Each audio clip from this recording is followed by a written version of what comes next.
एक चीज जो लगातार कमेंट सेक्शन में चली आ रही थी कि सर साइंस की चीजें आ रही है, सर मैथ्स की चीजें आ रही है, लैंग्वेजेस की भी चीजें आ रही है, लेकिन कुछ थोड़ा एसएसटी के लिए भी कर दो तो कहीं ना कहीं हमारे लिए एग्जामिनेशन थोड़ा सा और इजी बन जाएगा। तो आज की इस वीडियो में मैं स्टार्ट करने वाला हूं हमारे एसएसटी के साथ भी दोस्तों, लेकिन ये टोटली चीजें आप पे डिपेंड करती है कि एसएसटी की चीजें कितनी आती है कितनी नहीं आती है। तो इस वीडियो के जो टारगेट लाइक और टारगेट कमेंट मैं बहुत ज्यादा नहीं दे रहा हूं, मैं टारगेट लाइक जो दे रहा हूं मैं 500 का टारगेट लाइक दे रहा हूं, और जो टारगेट कमेंट दे रहा हूं मैं वो आपको 300 का टारगेट कमेंट दे रहा हूं। अगर आप ये पूरा कर देते हैं तो आपकी जो हिस्ट्री की जो अगली वीडियो होगी, जो आपके मोस्ट इंपॉर्टेंट क्वेश्चंस की होगी, मोस्ट इंपॉर्टेंट पीवाईक्यूज की होगी, वो लेकर मैं फिर आपके लिए हाजिर हो जाऊंगा। अगर चाहते हो कि ये पीडीएफ आपके लिए अवेलेबल करवाई जाए तो फटाफट से जो टारगेट है वो पूरा कर दो, पीडीएफ हमके एप्लीकेशन के फ्री मटेरियल सेक्शन में आपको मिल जाएगी दोस्तों। तो चलिए एक एक करके चीजें यहाँ पे शुरुआत करते हैं और समझने की कोशिश करते हैं कि हमें कौन सी चीजें यहाँ पे मिलने वाली।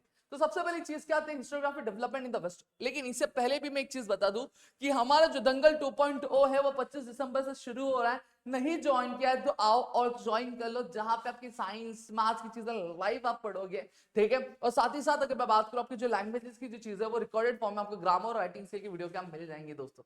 तो देर ना करना, आ जाना, ठीक है। चलो एक एक करके यहाँ पे चीजों की शुरुआत करते हैं और समझने की कोशिश करते हैं क्या चीज है। सबसे पहली चीज अगर मैं बात करूं तो यहाँ पे क्या आता है क्वेश्चन, आपको देखो क्या दिखने मिलता है। हाँ, choose the correct option from the given options and complete these sentences। क्या बोला है, it may be said that Dash was the founder of the modern historiography। अब ऐसा कहा जाता है कि जो डैश थे वो क्या थे, फाउंडर थे कि इसके मॉडर्न हिस्टोग्राफी के। ऑलरेडी अगर मैं बात करूं तो हमारे टेक्स्ट बुक में जो दूसरे नोटेबल स्कॉलर है जिनका नाम क्या है, वोल्टेयर, ठीक है, उनको क्या बोला जाता है, उनको आपका founder of the modern historiography बोला जाता है। रीजन क्या होता है, क्योंकि कहीं ना कहीं उन्होंने एक नया पर्सपेक्टिव दिया कि भैया हिस्ट्री जो सिर्फ होनी चाहिए वो लड़ाई झगड़े की नहीं होनी चाहिए, हिस्ट्री जो होनी चाहिए ह्यूमन के अलग लाइफ के जो अलग अलग एस्पेक्ट्स होने चाहिए, सभी को इंक्लूड करना चाहिए। इस वजह से उनको क्या बोला गया, इनको फाउंडर बोला गया आपके मॉडर्न हिस्टोग्राफी का, जिसे हम वोल्टर बोलते हैं। According to dash human history is the history of class struggle. Already हमने पढ़ा है क्लास स्ट्रगल, नाम आया मतलब क्लास से क्या, कार्ल मार्क्स। जी हाँ दोस्तों, कार्ल मार्क्स ने कहा था कि जो ह्यूमन हिस्ट्री है ये हिस्ट्री ऑफ क्लास स्ट्रगल है, ठीक है।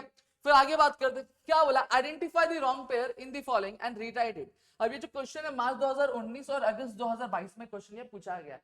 क्या बोला, जहां पे हमें ऐसे कुछ क्वेश्चन दिए रहेंगे और इनमें से हमें जो गलत क्या है वो हमें क्या बताना है। जैसे George William Frederick Hegel reason in history, Leopold von Duck the theory and the practice of history, Herodotus the history, Karl Marx discourse on the method. अरे नहीं भाई गलत है, ये तो रेन डेस्कार्ट्स ने लिखा था। ये कार्ल मार्क्स ने क्या लिखा था, कार्ल मार्क्स ने लिखा था आपका, अगर हम बात करें तो दास कैपिटल लिखा था, तो रॉन्ग पेयर है ये, Karl Marx discourse on the method, ठीक है।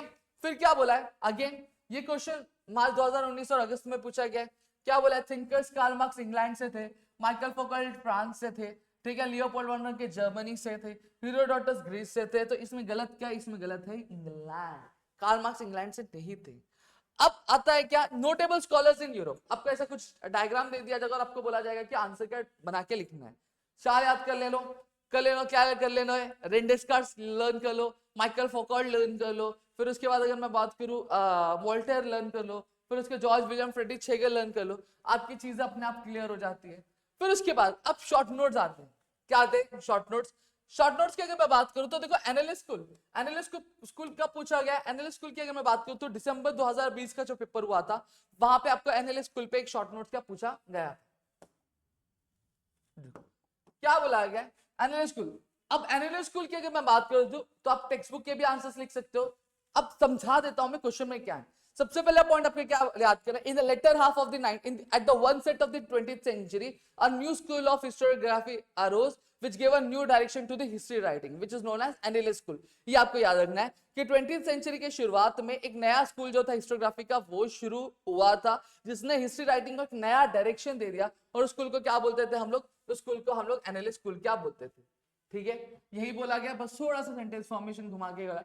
ये किसने स्टार्ट किया था, एक फ्रेंच हिस्टोरियन ने स्टार्ट किया था। पहला पॉइंट क्या है, नया स्कूल हिस्टोग्राफी का स्टार्ट हुआ था जिसने एक नया डायरेक्शन दिया था हिस्ट्री राइटिंग को। दूसरा पॉइंट क्या याद रखना है, किसने स्टार्ट किया था, स्टार्ट किया गया था फ्रेंच हिस्टोरियन द्वारा, ठीक है। अब इसने क्या लाया, एक फ्रेश अप्रोच लाया हिस्ट्री राइटिंग में, बोल वही बोला गया, it give a new direction to the history writing, मतलब एक फ्रेश अप्रोच आया था। तो याद रख लो, brought a fresh approach to study history writing. अब ये जो हिस्ट्री राइटिंग था ये क्या बिलीव करता था, अब याद करो बिलीव, ठीक है, ये पॉइंट रखें। ये स्कूल क्या बिलीव करता था, बिलीव ये करता था कि जो हिस्ट्री है सिर्फ किंग्स के बारे में नहीं है, सिर्फ वॉर्स के बारे में नहीं है, सिर्फ पॉलिटिक्स के बारे में नहीं है, ये साथ ही साथ किन किन चीजों के बारे में, ये आपकी क्लाइमेट के बारे में भी है, ये एग्रीकल्चर के बारे में है, ट्रेड के बारे में है, टेक्नोलॉजी के बारे में, कम्युनिकेशन, सोशल क्लासेस के बारे में है, ठीक है, and how people thought and live together in the past, और लोग किस तरीके से सोचते थे और किस तरीके से एक दूसरे के साथ रहते थे, इसके बारे में हिस्ट्री इजी है। पहला क्या बोला गया, एनालिस्ट स्कूल, एनालिस्ट या फिर लिख सकते हो in the early of the 20th century a new school of historiography arose in France which gave a new direction to the history writing is known as analyst school।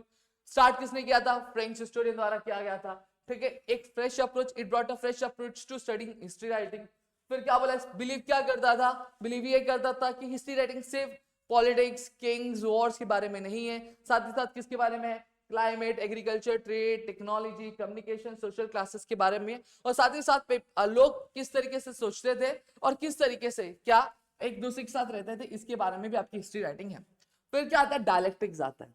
Dialectics already मैंने बताया क्या था, George William Frederick Hegel के, ठीक है, George William Frederick Hegel के हिसाब से अगर मैं बात करूं तो कोई भी अगर चीजों को अगर हमें समझना है तो उसके हमें टू डायरेक्ट अपोजिट्स के बारे में पता होना चाहिए, तभी हम चीजों को अच्छे से समझ सकते थे। और ऐसा कोई भी मेथड जो दो डायरेक्ट अपोजिट्स पे क्या बेस्ड होता था उसको हम लोग क्या बोलते थे, डायलेक्टिक्स बोलते थे। तो यही बोला गया, the method of studying history through opposite, क्या बोला है, the method of studying history through opposite was introduced by the George William Frederick Hegel is called as dialectics.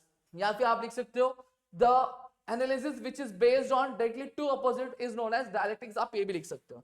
फिर क्या बोला गया, हेगल बिलीव, अब हेगल क्या मानते थे, human mind understand events better by comparing to opposite like true और false और गुड और बैड। अब हेगल का मानना ये था कि जो ह्यूमन माइंड को अगर कोई भी चीज बहुत अच्छे से समझानी है तो उसके अपोजिट्स के बारे में भी हमें बताना पड़ेगा। जैसे अगर मैं बता रहा हूँ एक बच्चा है, ठीक है, छोटा सा नन्ना सा मुन्ना सा बच्चा है, अगर मुझे उसको ये बताना है कि भाई अच्छा क्या है तो मुझे ये भी बताना पड़ेगा बुरा क्या है। हमारी टीचर होती है ना, कई बार हमें जब पढ़ाती रहती तो बताती है बेटा ये लिखने का सही तरीका होता है और ये लिखने का गलत तरीका होता है, जिससे आपको पता चलता है कि भैया लिखने का सही तरीका कौन सा और गलत तरीका कौन सा है, जिससे चीजें आपके दिमाग में और ज्यादा बैठती है। तो हेगल वही बोलते हैं कि Hegel believe that human mind understand event better by comparing to opposites, जैसे ट्रू, फॉल्स और गुड और बैड, ठीक है। अब इस मेथड में जो स्टार्टिंग में एक जो थियोरी प्रपोज की जाती है या फिर एक जो आइडिया क्या प्रेजेंट किया जाता है स्टार्टिंग में, उसको हम लोग क्या बोलते हैं, थीसिस बोलते हैं। फिर उसके बाद एक कॉन्ट्रारी थीसिस जो आती है, मतलब थीसिस के अपोजिट में या फिर उसके अगेंस्ट में जो एक आइडिया आती है उसको हम लोग क्या बोलते हैं, एंटीथेसिस बोलते हैं। वही बोला है, in this method a starting idea is presented called the thesis, then an opposite idea called the antithesis is proposed. Clear हो गया। अब इतना, after discussing both ideas a new ideas that combine the two is formed, this is known this final idea is called as synthesis। अब thesis भी लाया गया, antithesis भी लाया गया, मतलब कुछ चीजें फेवर में भी थी कुछ चीजें अगेंस्ट में भी थी। अब दोनों को चीजों को एनालाइज करनी है। जब एक जिस्ट प्रोड्यूस किया जाता है और एक नई थियोरी प्रपोज होती है और उस थियोरी को हम लोग क्या बोलते हैं, सिंथेसिस क्या बोलते हैं।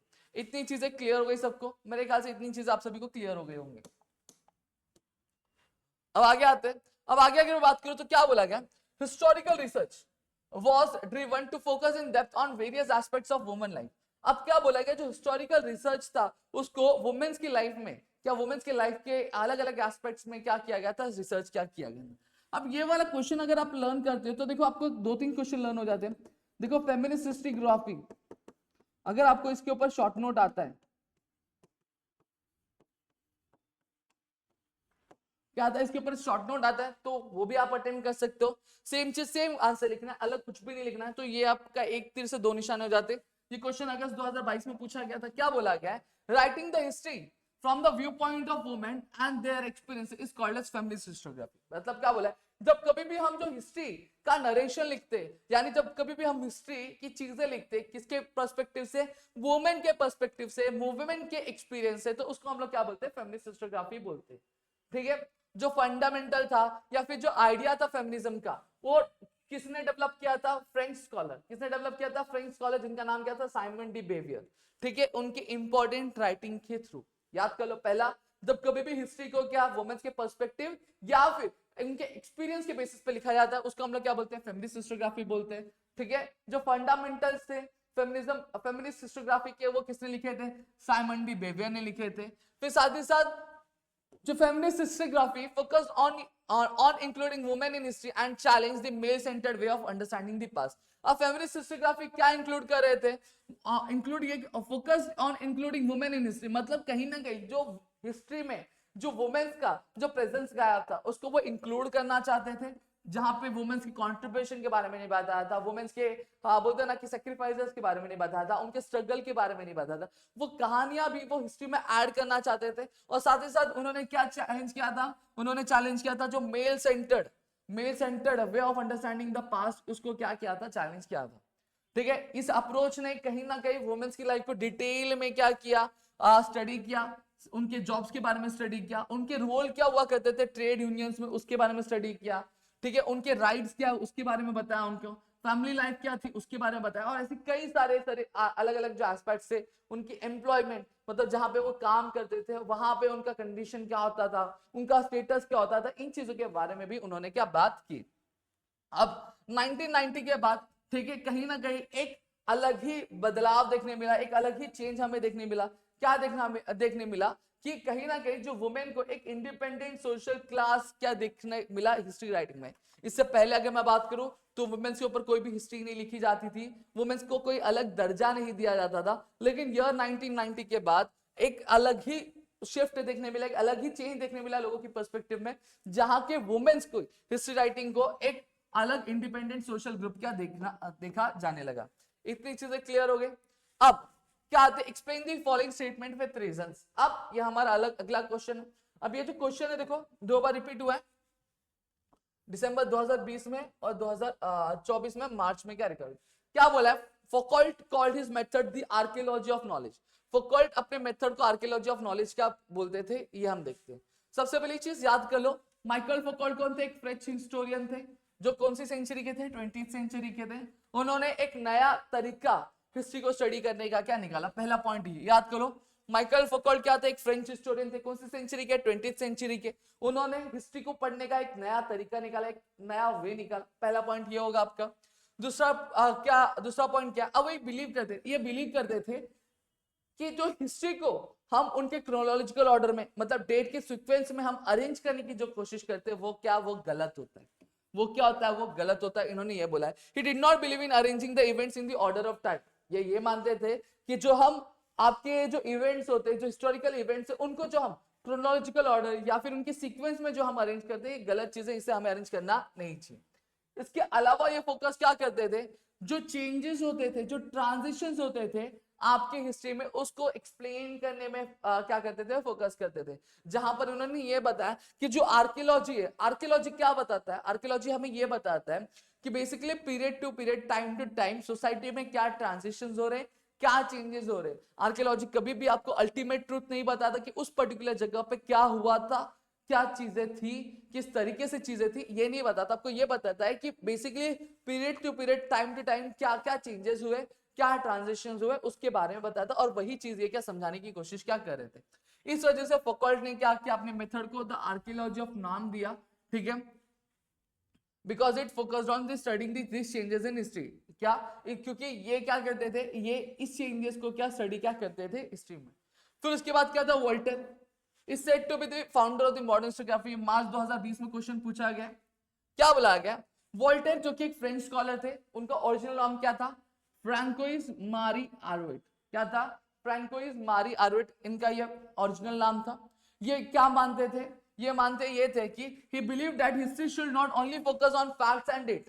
ये सिर्फ ये मानते थे कि जो हिस्ट्री को सिर्फ जो फैक्ट से, जो डेट थी, उस पर फोकस नहीं करना, साथ ही साथ उनको हिस्ट्री में क्या क्या इंक्लूड करना चाहिए, ट्रेडिशंस के बारे में, ट्रेड के बारे में, इकोनॉमी के बारे में, एग्रीकल्चर के बारे में भी इंक्लूड क्या करना चाहिए। सही बात है ना, हम हिस्ट्री में देखते हैं कि पहले ये इवेंट हुआ, फिर ये इवेंट हुआ, ये पर्टिकुलर पीरियड में ये लड़ाई हुई थी, ये पर्टिकुलर पीरियड में ये महाराजा थे, ये चीजें हम देखते हैं। तो वो बोलते हैं कि हमें सिर्फ इस पे फोकस नहीं करना चाहिए, हमें साथ ही साथ हमारे जो ट्रेडिशंस होते हैं उस पे फोकस करना है, हमें ट्रेड पे फोकस करना चाहिए, हमें इकोनॉमी पे फोकस करना चाहिए, हमें एग्रीकल्चर पे फोकस क्या करना चाहिए। यह चीज क्लियर होगी। फिर क्या बोलते हैं, he work to understand all the parts human life while writing history. अब उन्होंने ये कोशिश की कि जब वो हिस्ट्री लिखते हैं तो हिस्ट्री लिखते टाइम वो हमेशा कोशिश ये करेंगे कि जितने भी ह्यूमन एस्पेक्ट से, ह्यूमन की लाइफ क्या है, रिलेशनशिप कैसे होते हैं, सोशल गैदरिंग्स कैसे होती है, ट्रेड किस तरीके से किया जाता है, एग्रीकल्चर किस तरीके से, ये सारी चीजों को वो अपनी हिस्ट्री राइटिंग में क्या इंक्लूड क्या करेंगे। अब इसका इनकी कंट्रीब्यूशन, इनकी इस कंट्रीब्यूशन की वजह से कहीं ना कहीं जो हिस्टोग्राफी थी, हिस्टोग्राफी की जो राइटिंग थी वो इंप्रूव होती हुई दिखाई। इसलिए ये वॉल्टर को क्या बोला जाता है, वॉल्टर को फाउंडर ऑफ मॉडर्न हिस्टोग्राफी बोला जाता है। समझ में आ गया, इतनी चीजें क्लियर हो गई। फिर क्या answer the following questions in detail. ठीक है, अब ये दो क्वेश्चन और है। अब देखो ये क्वेश्चन कब पूछा गया है, मार्च 2019 में क्वेश्चन पूछा गया है। चलो एक एक करके यहाँ पे देख लेते हैं क्या बोला गया। Karl Marx introduced a new way of thinking about the society and the history in the late 19th century। क्या बोला गया, कार्ल मार्क्स ने एक नए तरीके से सोसाइटी को किस तरीके से देखना चाहिए और हिस्ट्री को किस तरीके से पढ़ना चाहिए, इसके बारे में इंट्रोड्यूस किया। कौन सी सेंचुरी में, 19th सेंचुरी के आखिरी टाइम में। कार्ल मार्क्स के हिसाब से क्या, कार्ल मार्क्स के हिसाब से क्या है, history is about real people and their lives, not just abstract idea. History क्या है, हिस्ट्री लोगों के बारे में है, उन रियल पीपल्स के बारे में है और साथ ही साथ उनकी जिंदगी के बारे में। एब्स्ट्रैक्ट आइडिया मतलब मनगढ़ंत कहानी के बारे में नहीं है कि जहां पे कोई अलग से दुनिया से एक इंसान आ जा रहा है, वो हमारे दुनिया में रहने लग रहा है, हमारे साथ जी रहा है, इसके बारे में हिस्ट्री नहीं है। हिस्ट्री है रियल पीपल्स के बारे में, उनकी जिंदगी के बारे में, एब्स्ट्रैक्ट आइडिया के बारे में नहीं। फिर क्या बोले human relationships are shared by basic needs and the ownership of resources used to fulfil those needs. सही बात है, ह्यूमन रिलेशनशिप बनते कैसे, जैसे अगर मैं बात करूं, मेरी कोई जरूरत है, मेरी कोई नीड है जो आप फुलफिल कर सकते हो, तो हमारे बीच में एक रिश्ता होगा, हमारे बीच में एक रिलेशन होगा। सही बात है। वहीं अगर मेरी कोई नीड है जो XYZ बंदा फुलफिल नहीं कर पा रहा है, ठीक है, वो कंप्लीट नहीं कर पा रहा, तो क्या मेरा और उसका एक रिलेशनशिप फॉर्म होगा? कभी भी नहीं फॉर्म होगा। हम हमेशा हमारे रिलेशन उनसे बनते हैं जिनसे हमारी जरूरत होती है, जिनसे हमें मतलब होता है, उनसे कभी नहीं बनते जिनसे हमें कोई जरूरत या फिर मतलब नहीं होता है। समझ में आ गया? तो यही बोला गया, ये जो ह्यूमन रिलेशनशिप्स है वो शेप किसके द्वारा किए गए, आपके बेसिक नीड्स और जो उनका ओनरशिप था रिसोर्सेस का, जो उनकी नीड्स को फुलफिल कर सकते, उससे क्या फॉर्म है। साथ ही साथ ये बोलते हैं कि सोसाइटी क्या अलग अलग क्लासेस में क्या डिवाइडेड है, society is divided into classes. अब यहाँ पे ये बोला गया because not everyone has equal access to this resources. सही बात है ना। अब सोसाइटी को अलग अलग क्लास में डिवाइड किया, upper class, lower class, middle class में डिवाइड कर दिया। क्यों डिवाइड किया गया? क्योंकि जितने भी क्लास, जैसे 3 क्लासेस हैं, अभी तीनों क्लासेस के पास अगर मैं बात करती हूँ रिसोर्सेज का जो एक्सेस है वो इक्वली है क्या? नहीं। जिनके पास रिसोर्सेज का एक्सेस बहुत ज्यादा है, मतलब जिनके पास पैसा अच्छा खासा है, जिनके पास फैक्टर्स ऑफ प्रोडक्शन है, फैक्टर्स ऑफ प्रोडक्शन मतलब ऐसी कोई भी चीज जो कोई भी चीज प्रोड्यूस करने में हेल्प करती है, उसको हम लोग फैक्टर्स ऑफ प्रोडक्शन बोलते हैं। जिनके पास पैसा है, जिनके पास ऐसी चीजें जिनसे उनकी जरूरतें फुलफिल हो सकती है, दूसरों की जरूरतें फुलफिल हो सकती है, उनको कहाँ रखा गया? अपर क्लास में रखा गया। अब जिनके पास रिसोर्सेज है लेकिन अपर क्लासेस थोड़े कम है, उनको हम लोग मिडिल क्लास में रखते हैं, और जिनके पास रिसोर्सेस बहुत ना के बराबर उनको लोअर क्लास में रखा गया। तो यही बोल रहे हैं कि सोसाइटी को क्या अलग अलग क्लास में डिवाइड किया गया है। क्यों? क्योंकि हर एक क्लास के पास इक्वल एक्सेस नहीं है रिसोर्सेज का, जिसकी वजह से क्या होता है? क्लास स्ट्रगल क्या होता है। Karl Marx believe that the history is the story of the class struggle. Karl Marx क्या मानते थे? कार्ल मार्क्स ये मानते थे कि जो हिस्ट्री है वो हिस्ट्री किसकी है? क्लास स्ट्रगल की। कि कैसे हर एक जो क्लास है सोसाइटी का वो स्ट्रगल कैसे करते हैं अपनी अपनी जगह पे, अपने अपनी पोजीशन पे। अपर क्लास वाला किस तरीके से स्ट्रगल करता है, लोअर क्लास वाला किस तरह से स्ट्रगल करता है, मिडिल क्लास वाला पर्सन किस तरीके से स्ट्रगल करता है। अब उन्होंने यही बोला है, the wealthy class which owns the resources exploits the working class. अब ये बोला गया है कि जिसके एक ऐसा क्लास, ठीक है, मैंने बताया ये ट्राइंगल ले लेते हैं, ये अपर क्लास है, ये मिडिल क्लास है, लोअर क्लास है। अभी अपर क्लास के बाद अगर मैं बात करूं तो रिसोर्सेज बहुत ज्यादा है, लेकिन यही मिडिल क्लास और लोअर क्लास के बाद कंपैरेटिवली रिसोर्सेज क्या है? कम है। तो वो यही बता रहे कि किस तरीके से ये जो अपर क्लास वाला जिसके पास रिसोर्सेज बहुत ज्यादा है, वो बाकी के जो 2 क्लास यानी मिडिल क्लास और लोअर क्लास को किस तरीके से परेशान करता है, किस तरीके से उनको दर्द देता है, ठीक है, किस तरह से उनको एक्सप्लॉइट करता है, उस चीज के बारे में इन्होंने क्या कहा। उनकी एक बुक थी जिसका नाम क्या था? Das Kapital. याद कर लो, ठीक है। क्यों? अभी मैंने क्वेश्चन दिखाया उसमें पूछा गया। Is widely known and studied around the world. ये बहुत जानी मानी किताब है और पूरी दुनिया में क्या इसको पढ़ा जाता है। अब with his class struggle Karl Marx provided a new way of understanding history and society. अब कार्ल मार्क्स ने अपनी इस अपनी इस थियोरी क्लास थ्योरी से एक नया सोचने का तरीका और एक नई तरीके जो हिस्ट्री थी, हिस्ट्री को पढ़ने का तरीका उन्होंने बताया। ठीक है, फिर क्या आता है फेमिनिस्ट हिस्टोग्राफी। ये ऑलरेडी मैंने अब भी थोड़ी देर पहले बताया। सेम आंसर आपको यहाँ पे उठा के लिखना है, कुछ अलग नहीं करना है, समझ में आ गया? वही सेम चीज।